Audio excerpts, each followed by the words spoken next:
Hello and welcome to this edition of A Conversation With. I'm Jim Marshall of the New Bedford Cable Network, and joining us today, a return visitor. I like these return visitors now.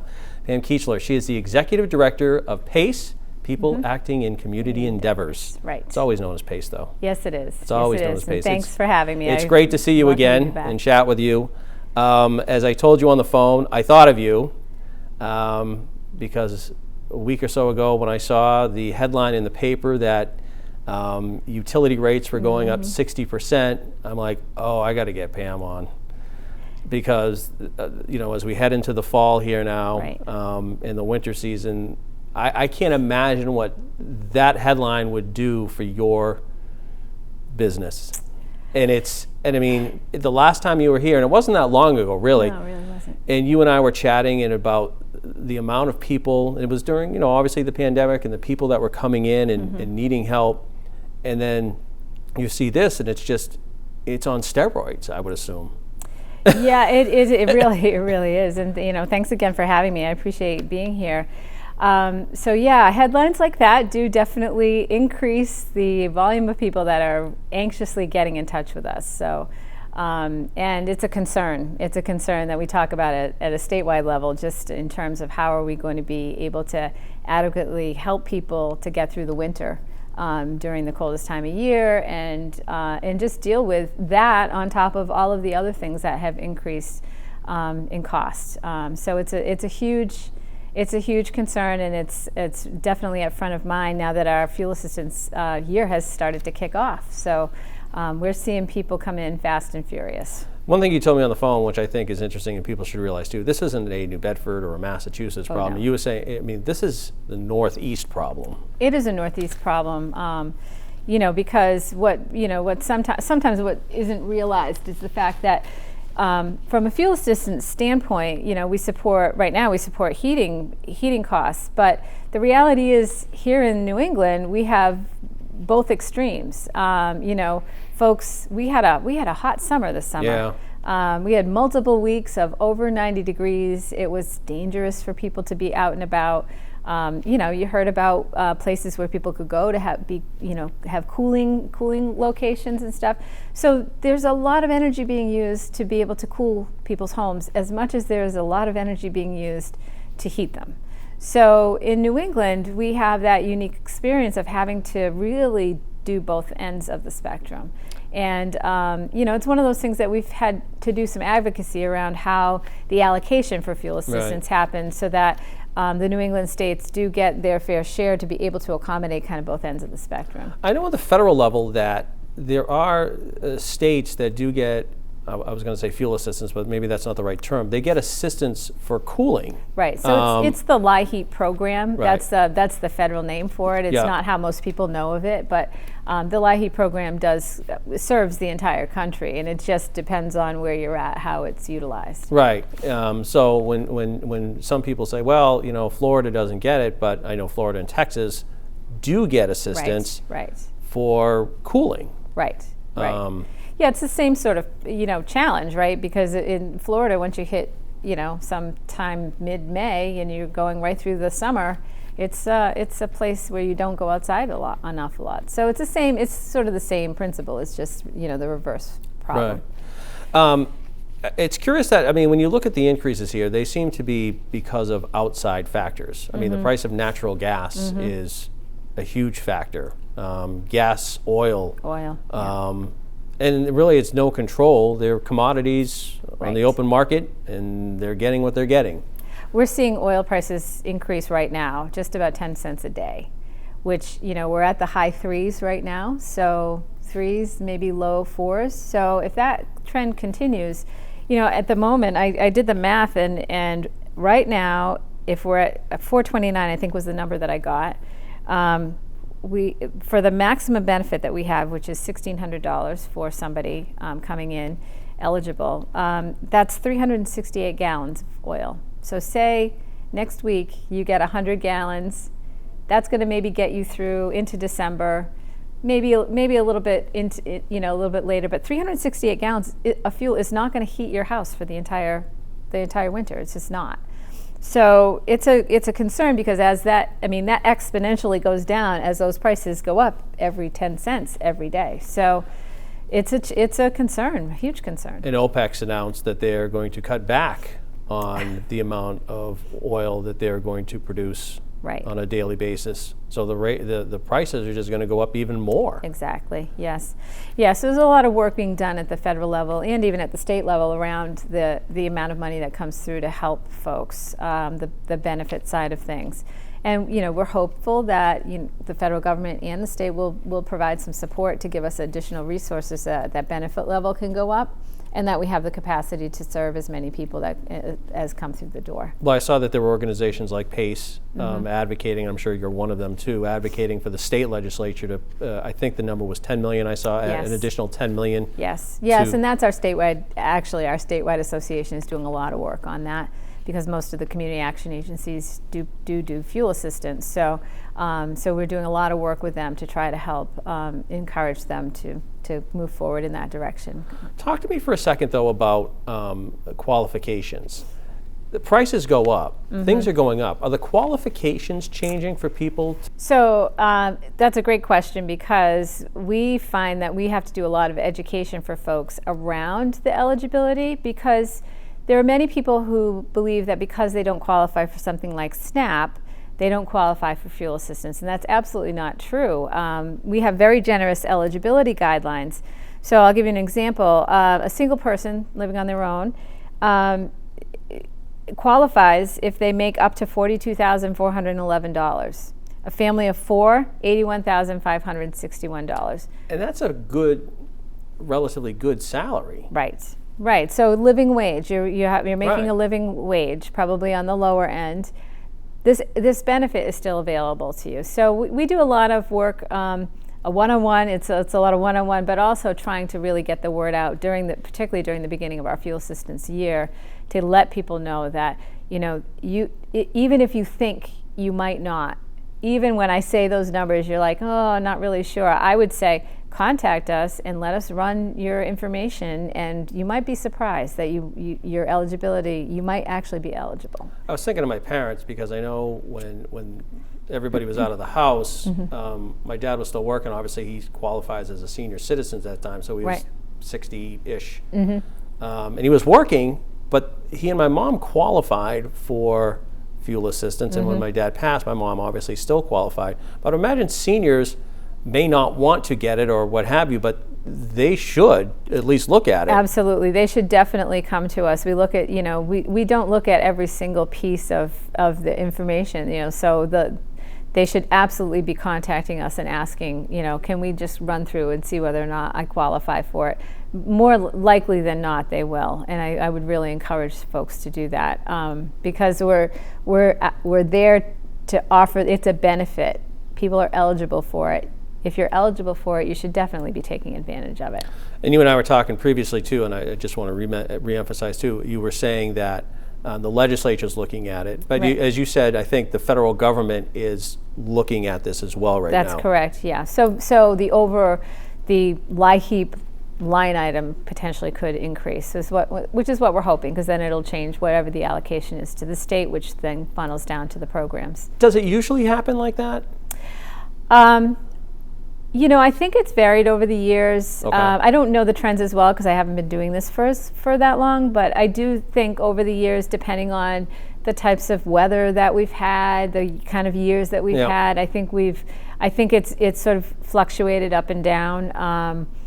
And I think, because it's really come into focus most recently because of many of the changes, the thing that spurred you to call me, things like that, the changes in the prices for the fuel. I mean, we talked about oil. We talked with one of our vendors the other day, because we do kerosene as well. There are some places that use kerosene, and they're anticipating it to go up to $20 a gallon by November. I mean, that's a lot. And that particular vendor supports 25,000 gallons of kerosene a year between our November to April time frame. And that's the time frame that you're doing it right, too, right? Exactly. Yeah.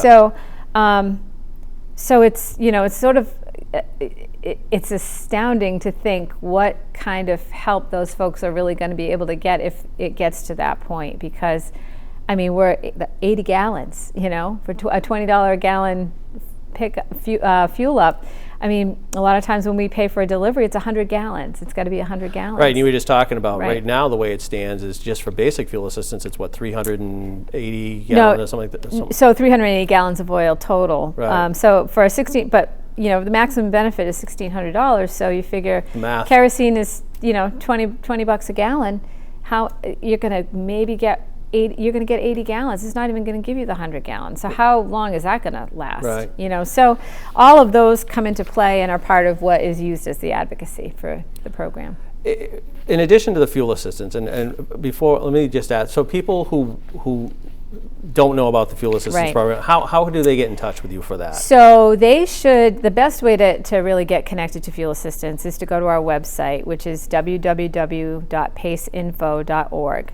and go to our fuel assistance tab at the bottom, and in that tab there is actually an online portal where people can apply. Okay. And we'd encourage them to go through that mechanism. The number that they can call if they're having any trouble doing it that way, they can call the number based on if it's difficult or they have questions. We're more than happy to walk them through it. So. And people watching this, by the way, you're not just New Bedford either. Oh no, it's Greater New Bedford. We serve New Bedford, Fairhaven, Acushnet, Dartmouth, Marion, Mattapoisett, and Rochester. Okay. So we have a pretty, decent-sized catchment area. Exactly. Yeah. As we were talking before the show about this, when you and I were discussing it, the cost of food has been exacerbated because of the fuel problems and what have you. Right. Diesel, as you just mentioned, diesel is up. Yep. It's crazy. I was looking at just some numbers right now. Overall food prices rose 13.5% from August of last year to August of this year. Mm-hmm. And it showed that the price of milk, eggs, and bread are up. But for reasons that you don't think of, like there was the avian flu, which caused birds, chickens, not to lay eggs. Right. So, the last time you were here, we were talking about the pantry. Right. And again, I can't imagine what the pantry must be going through too, because this all goes together. It absolutely goes together. We talked about it at the beginning of the show. You talked about the increases. The increases are across the board. So increases in fuel, increases in food costs. So folks, and there hasn't been a lot of increase in people's income, right? So folks are really having to make some decisions about how do I stretch my dollar as far as it can go. So the food pantry is one place that we've seen a lot of people come and take advantage of on a weekly basis to try to help stretch their food budget, because it is. You'd be blind not to see the difference between your typical week of going to the grocery store, a year ago, and now. It's incredible to see that difference. So I think. A lot of people, we've always had, to your point, we spoke about this earlier, we've always served very vulnerable people at our pantry, but this is beyond that. It's people who are just trying to figure out ways to help themselves make their budget stretch. And they're eligible to. If they're in that eligibility, kind of area that we're doing at our fuel assistance, people are eligible to come. We're not going to turn people away if they're hungry. And so I think that's the piece, that people are really trying to make the most of what they have. Have you had to cut back on the amount of food that you give, or is there a certain amount, like a family of 4 or a family of whatever? So I don't have the numbers in terms of the amount of pounds that we're able to give out. Is it based on pounds? But and stuff? I think basically it's sort of based on types of food and amount of each type of food, kind of thing. And so we've taken a look at. I asked my food pantry director, like, how many pounds a week are we bringing in? Well, we're bringing in 2,000 to 3,000 pounds a week, and we need that to serve the people that we're seeing. How are donations? Donations are pretty good. Are they? Yeah, we get, people utilize us to be their drop spot for if they do a food drive or things like that. We've been really fortunate that we've gotten some monetary donations. People have been very generous on that end, and we're able to utilize that to help support both the operations and to get food to try to ensure that we have enough of everything, so we have kind of the gamut of types of foods, and we're able to really round out the type of food that we give to folks. And as you said last time, and I should remind folks too, it is the non-perishable items, right? And really, I don't want to say cash, but cash donations, checks. Those are really the best things right now. Yeah, absolutely. I mean, because the non-perishables can go further if we have enough. We can keep those for longer based on their dates, and the cash allows us to then purchase, like I said, round out kind of what we have, so that we have enough of a variety for folks, and we're able to really maximize what we can give people so they can do what they're there to do, and that is to help make their food budget stretch a little further. The other thing we were talking about off camera before the show, and some of the numbers were staggering, is an issue that you've been dealing with is just housing. I mean, you have got a lot of housing, the housing issue in New Bedford, and I don't think it's for a lack of trying. I just think that there's just doesn't seem to be enough houses or not enough residential areas. Right. Yeah, it's sort of a twofold problem, right? You make a great point. In terms of housing stock, it's a big issue.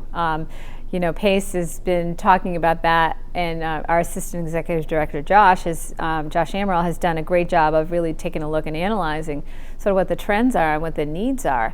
And the fact of the matter is, on top of that, we have a lot of multifamily houses that exist in the community that are being sold. People are being evicted from. And because they don't want to have an eviction on their record, they leave. And the evictions are happening because the new owners just want to double the rents. And so it's a huge problem, because people are being priced out of their homes, many who have lived there for years and years and years.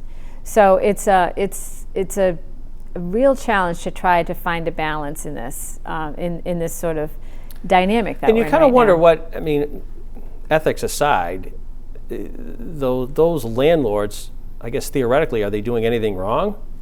I guess no, technically. Right. But ethically, is like you just said, you're people who've lived there for years can't afford to. And and I use the example as an apartment house near mine, a multifamily, that they doubled the rents basically. And there's a guy who I know lived there for 30 years. He's like, I'm getting priced out right now. Yeah. And he's lived there for 30 years. And listen, the new landlords, they completely redid the inside and the outside and the landscaping, and they obviously put a lot of money in it.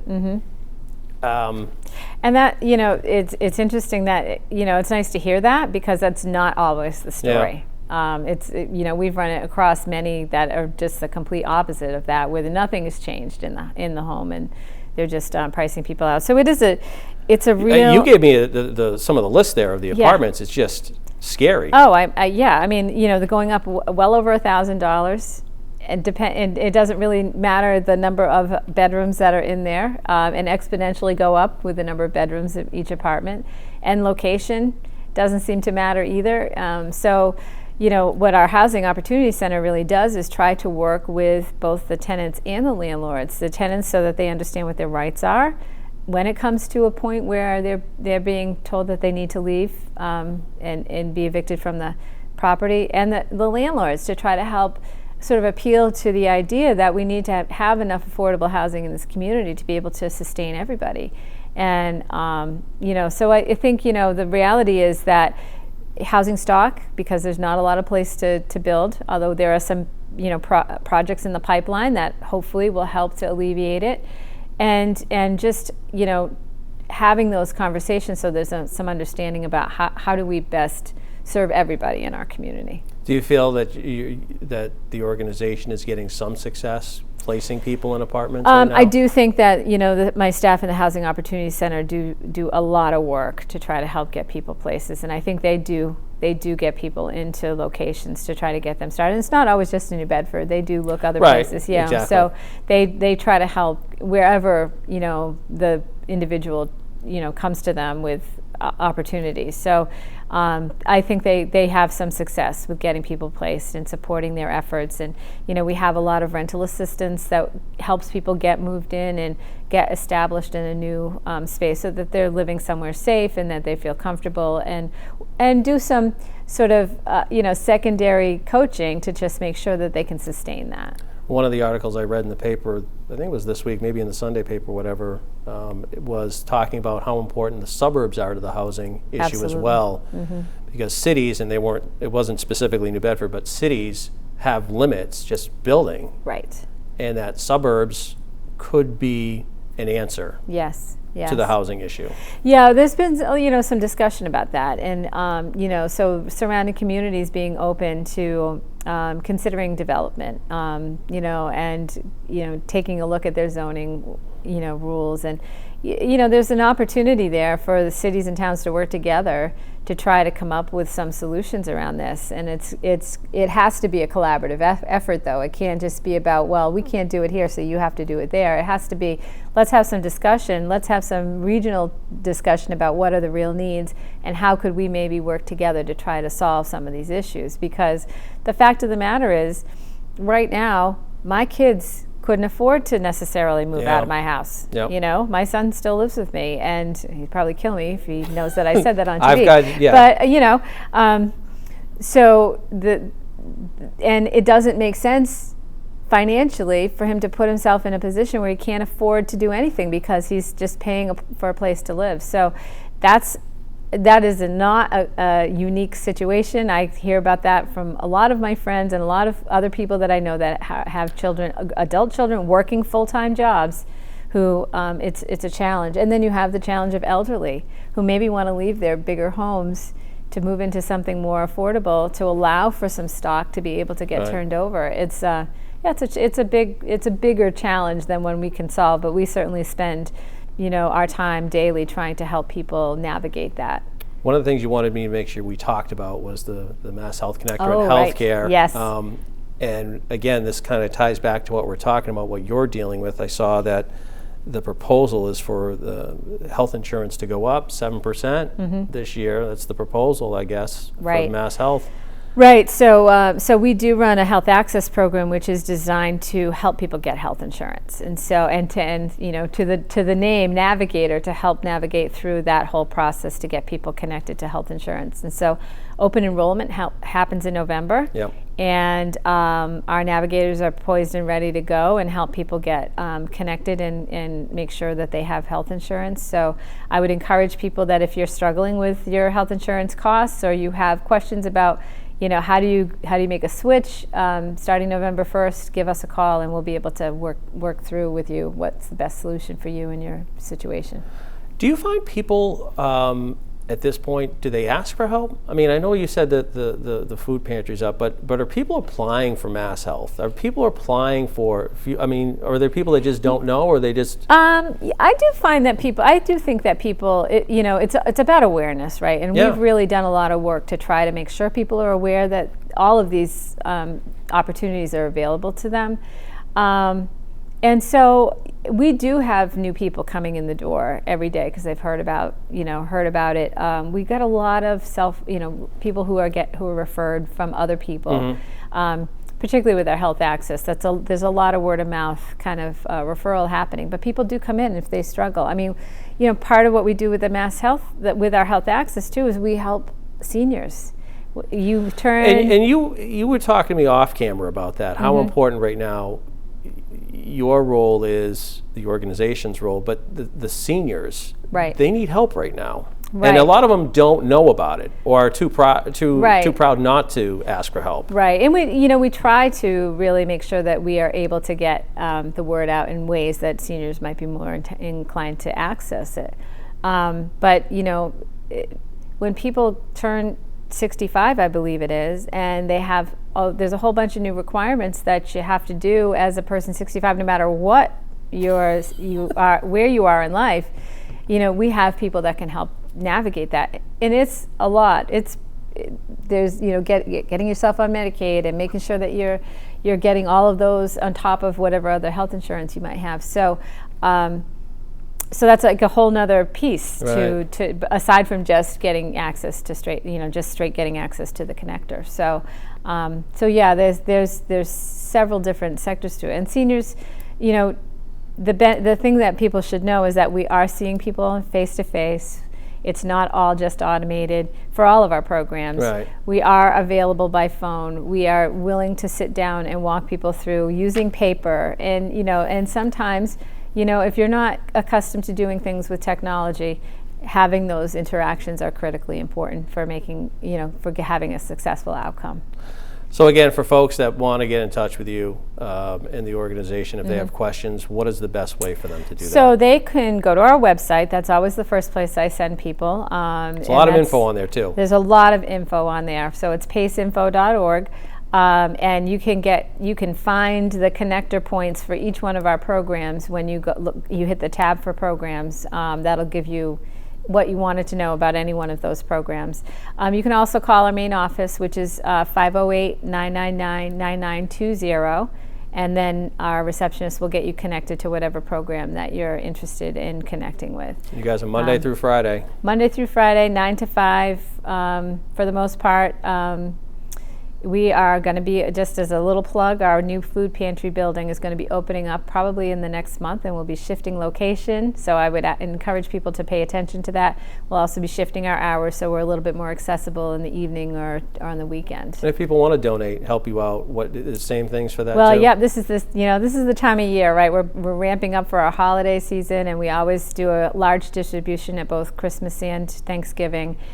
So if people are interested in donating, you can actually see information about that on our website. You can call our main number, but you can come to our main office at 166 William Street. If you have food you want to just donate, you're welcome to stop by anytime during regular business hours. Somebody will be available to help take that in. Are you looking for volunteers or help?